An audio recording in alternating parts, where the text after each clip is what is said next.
अपनी वाणी को विराम देते हुए मैं अपने डीपी सर को मंच पर आने के लिए धन्यवाद करता हूं एवं इन सर का जोरदार तालियों के साथ स्वागत करिएगा।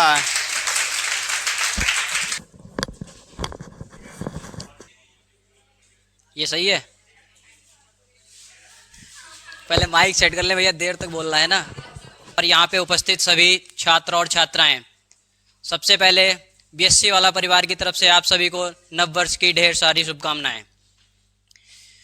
नव वर्ष विद्यार्थी जीवन में क्या महत्व रखता है यह आप लोगों को भली भांति अभी परिचित, आप लोग भली भांति इससे परिचित नहीं हैं।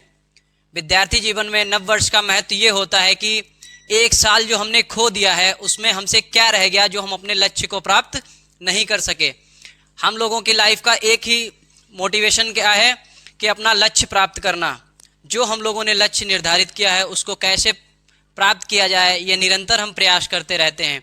उसमें ये जो एक साल हम गंवा चुके हैं इसमें हमने क्या ऐसा नहीं कर पाए कि हमने अपने लक्ष्य को प्राप्त नहीं कर पाया है। एक बच्चे ने हमसे कहा था कि सर आप आधे घंटे के लिए आप आएंगे, हमने कहा हम आएंगे। कहा आपको आधा घंटे मोटिवेशन पे स्पीच देना है। हमसे कहा था कि आधे घंटे मोटिवेशन पे स्पीच देना है। देखो मोटिवेशन पे स्पीच देने का क्या मतलब है। मोटिवेशन होता है दो प्रकार का। हमें मोटिवेशन किस प्रकार का मोटिवेशन हमें चाहिए ये हमें अपने आप तय करना है, ना कि यहाँ हम जो आधे घंटे या एक घंटे आपको मोटिवेशन का स्पीच दें उस हिसाब से। मोटिवेशन दो प्रकार का क्या होता है। एक, जैसे अभी आपको आधे घंटे हम मोटिवेशन पे स्पीच दें तो आपके अंदर अभी एक आग सी लग जाएगी, मतलब हाँ हमें ये करना है। अभी आप बाहर निकल के गए, कब तक आपको ध्यान रहेगा, 1 घंटे 2 घंटे, बहुत ज़्यादा शाम तक आप पढ़ेंगे या जो भी हमारी बातें हैं उसको ध्यान रखेंगे, फिर आप भूल जाएंगे, ठीक है। तो और दूसरा किस प्रकार का मोटिवेशन होता है कि बहुत ज़्यादा आप लोग 2 या 4 दिन ध्यान रख सकते हैं, इससे ज़्यादा ध्यान नहीं रख सकते कि सर ने हमें क्या मोटिवेट किया था या सर ने हमसे क्या कहा था। हमें मोटिवेशन किस प्रकार का लेना है। देखो सबसे पहले क्या है, हमें अपने आसपास अपना वातावरण देखना है। हमारे आसपास का वातावरण क्या है। हम अपने घर जाते हैं, हम अपनी देखते हैं घर की हमारी परिस्थितियाँ क्या हैं। हमारे माता पिता हमारे लिए क्या करते हैं। हमारे माता पिता अपनी बड़ी ज़रूरतों को पूरा ना करके हमारी छोटी ज़रूरतों को पूरा करते हैं। और सबसे बड़ी बात, हमें अपने माता पिता के काम पे कभी शर्म नहीं करनी चाहिए। क्यों? क्योंकि वो हमारी खुशियों को, हमारी ज़रूरतों को पूरा करने के लिए अपनी शर्म खो देते हैं।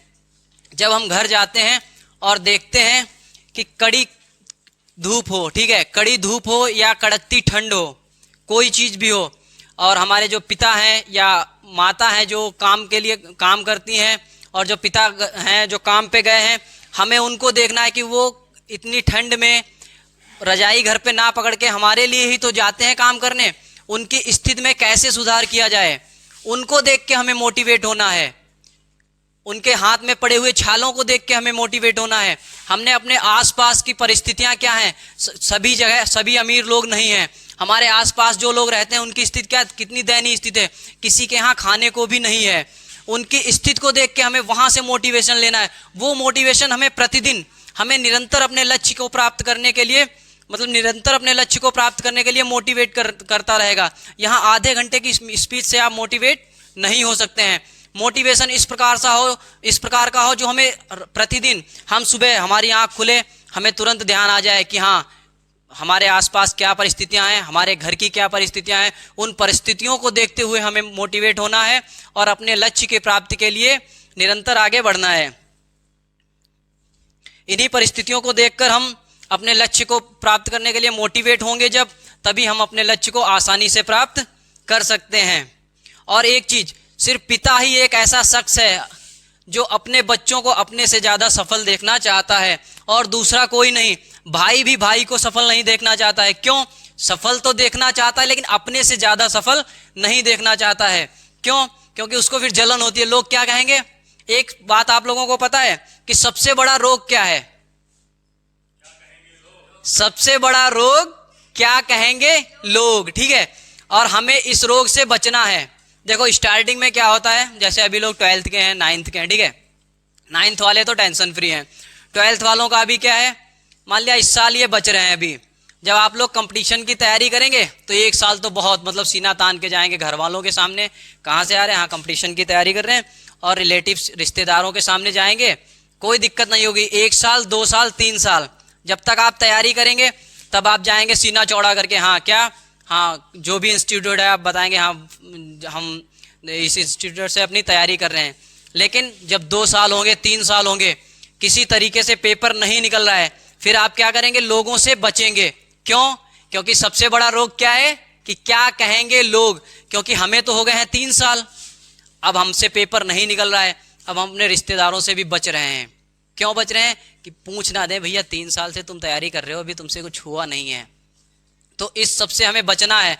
बचना किस प्रकार से है कि अभी हमारे पास सिर्फ, हमें क्या है, अभी हमारे पास सिर्फ पढ़ाई पढ़ाई पढ़ाई, हमें अपना लक्ष्य प्राप्त करना है। अभी हम पे इस चीज़ के अलावा किसी और चीज़ का प्रेशर नहीं है, तो हमें अपने लक्ष्य पर ही ध्यान देना है। वो हम ध्यान कैसे दे सकते हैं? ज़्यादा से ज़्यादा अपने मन को एकाग्र करो। अभी हमें सिर्फ पढ़ाई पे ध्यान देना है, जिससे हमारा लक्ष्य हमें आसानी से प्राप्त हो सके, ठीक है।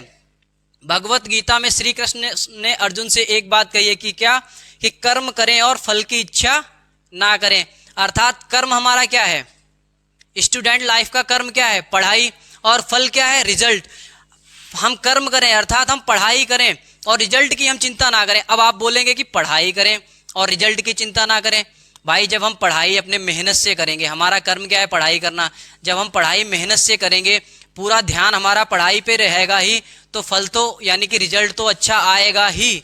हम कह रहे किसी वजह से रिजल्ट रह गया, कोई बात नहीं है, हमारा जो कर्म है उसमें कहीं ना कहीं कुछ कमी रही, तभी तो हमारा रिजल्ट रह गया। तो नेक्स्ट टाइम, जैसे अब ये न्यू ईयर है, पिछली बार मान लिया हमसे कुछ कमियां रह गई, उनका सुधार हम इस साल करेंगे और अपनी जो पढ़ाई है उसको बेहतर करेंगे, तो फल तो हमें मिलेगा ही, ठीक है। और हम कुछ पंक्तियां प्रस्तुत करना चाहेंगे जिसका जो निष्कर्ष है वो आप लोग खुद ही निकालना, और सिर्फ आप लोगों को ही ये पंक्तियां हैं वो समर्पित हैं, ठीक है। थोड़ा ध्यान से सुनना है, ये पंक्तियां आप लोगों को ही समर्पित हैं, और इनका जो अर्थ है, क्योंकि लंबी पंक्तियां हैं, हर एक का अर्थ हम नहीं समझा सकते, स्पष्ट शब्दों में है, और आप लोग खुद ही इनका अर्थ साथ में समझते चलेंगे, ठीक है। हे मुक्त कंठ के स्वर वालों, थोड़ा सा तेज भरो रे, कर्म ज्योति प्रगटाकर भारत की आरती करो रे। उठो सफलता के सूरज से आंख मिलाने निकलो, जीवन है संग्राम स्वयं से युद्ध रचाने निकलो। हर उलझी स्थिति सुलझेगी, हर उलझी स्थिति सुलझेगी, बस सुलझाने निकलो। गुमनामो दुनिया को बस पहचान बताने निकलो। ओ विशालता के स्वामी क्यों तुच्छ हुए फिरते हो, युद्ध पोत हो फिर किस कारण, युद्ध पोत हो फिर किस कारण तिनके से तिरते हो।